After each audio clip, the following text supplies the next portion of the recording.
Excel 2016, Module 9, Part 3. We're going to be continuing with our amortization schedule. We're going to be looking at the cumulative interest payment function and the cumulative principal functions. These allow us to calculate the total interest payment and the total principal payment over multiple payments. So in our example, we're going to look at how much in each category we paid every year.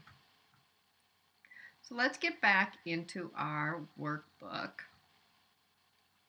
Now, one of the things that I like to do is to enter a sum function in each of these three boxes at the bottom. So we previously calculated the interest payments for each quarter and the principal payments for each quarter, as well as the total payments. By adding the sum at the bottom, I can see that the total principal payments in fact do equal the $400,000 loan. I can see the total interest payments over the life of the loan as well as the total cash outflow. So now I'm going to create the cumulative formulas. Now, one of the reasons I added these totals was so that when I calculate these totals of the 5 years, I can make sure that they agree. It gives me a double check so that I can ensure that I'm entering the formulas correctly. So we're going to start out by calculating the cumulative interest for the first year. And you'll notice that right above the formula, in rows 34 and 35, I have the payment period that starts the year and the payment period that ends the year. I can use these in my formula in order to calculate the cumulated over each year. So we'll start out in B36, we'll go to Financial,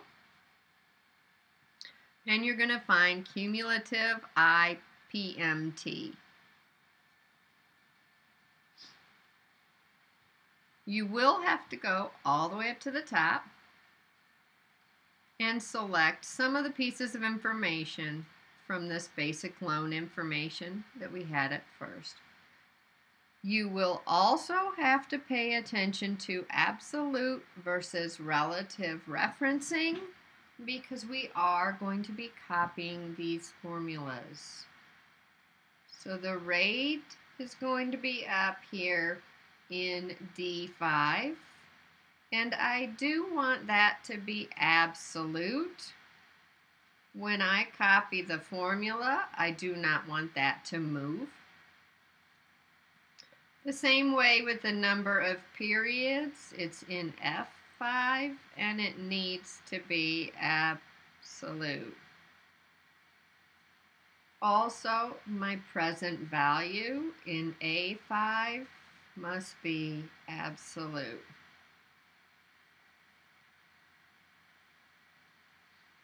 And notice again we have the scrolling bar. So we're going to come down here to the bottom, and it says, what is the starting period or the starting payment number for this period that you're trying to add up? I want to add up from payment 1 to payment 4. And then we come down to type, and again, type has the same meaning. It has to do with the timing of the payment. However, Excel does require you to put a 0. in the cumulative interest and the cumulative principal formulas. I do not know why they were inconsistent.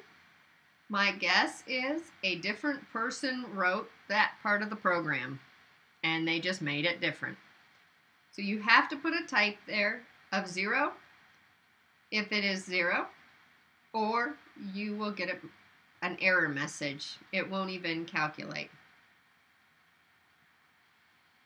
So make sure you put the 0. When we enter that formula, you can see that it is coming up with the total interest that we paid in the first year. So let's go ahead and do the total principal. We're going to go up to financial and scroll down and find cumulative principal.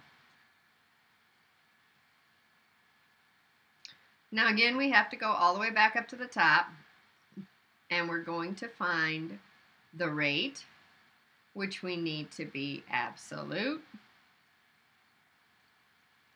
the number of periods, which we need to be absolute, and the present value, which we need to be absolute. Once again, we're going to scroll down to the bottom. We're going to say I want it from payment 1 to payment 4. Now these last two I don't want to be absolute, because when I copy the formulas from column B to column C, I want it to look at payments 5 through 8. And when I copy it from C to D, it should look at 9 to 12. So it does need to move. You want to leave those two relative. And again, the 0 is required.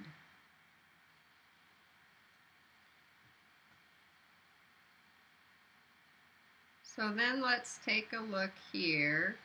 And we're going to say for this first formula, I'm going to go all the way up to the top, and I'm going to start with my,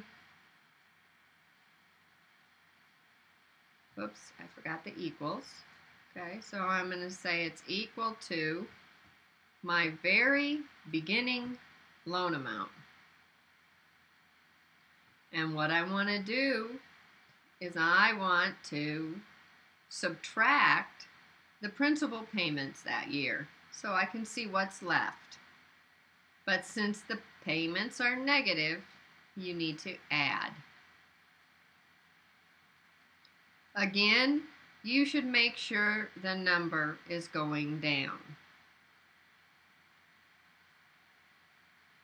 So let's copy our cumulative interest and principal formulas over. Whoops, I missed one.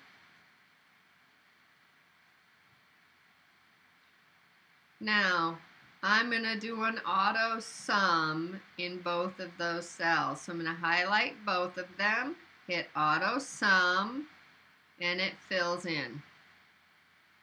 What I should see is that my total interest equals my total interest. My total principal equals my total principal. Now let's take a look at moving this formula forward. I can say that it starts out with the principal that I owed at the end of last year, and I add to that the amount that I paid because it's negative. If your principal remaining starts increasing, you know you have the formula wrong. Always look at your answers to make sure they make sense. So I showed you our first checks and balance. The totals here are equal to the totals here. I'm going to go back and do the format painter. There we go. And they are. And then the other thing you can do is come up here and look at the end of year 1. This is my balance. So then if I look at the end of year 1, sure enough, that is what it says. The end of year 2, it should be 251,812. And as you can see, it is. So then you can look at the end of year 3, the end of year 4, and the end of year 5. So you can double check that your formulas are all working correctly by double checking these and double checking these.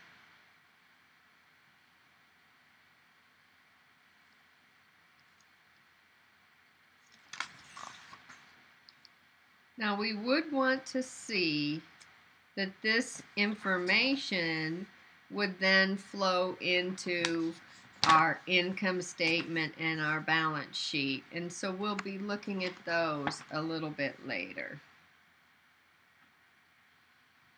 I'm going to save our work, and then if you come back, we will be looking at our income statement and depreciation.